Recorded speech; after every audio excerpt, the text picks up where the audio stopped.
Welcome back to our channel. In today's video, we'll guide you through the steps to fix Chrome displaying the wrong time zone on your PC. Let's get started. Step 1. Open Chrome. Launch your Chrome browser on your PC by clicking on its icon. Step 2.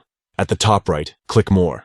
Locate the 3 vertical dots at the top right corner of the browser window and click on them. Step 3. Select Settings. From the drop-down menu, select Settings. Step 4. Under Privacy and Security, click Site Settings. In the Settings menu, scroll down to the Privacy and Security section and click on Site Settings. Step 5. Click Location. In the Site Settings, find the Location option and click on it. Step 6. Select Sites can ask for your location. In the Location settings, ensure that the option, Sites can ask for your location, is selected. Step 7. Disable your VPN. If you are using a VPN, make sure to disable it as it may interfere with your time zone settings. And there you have it.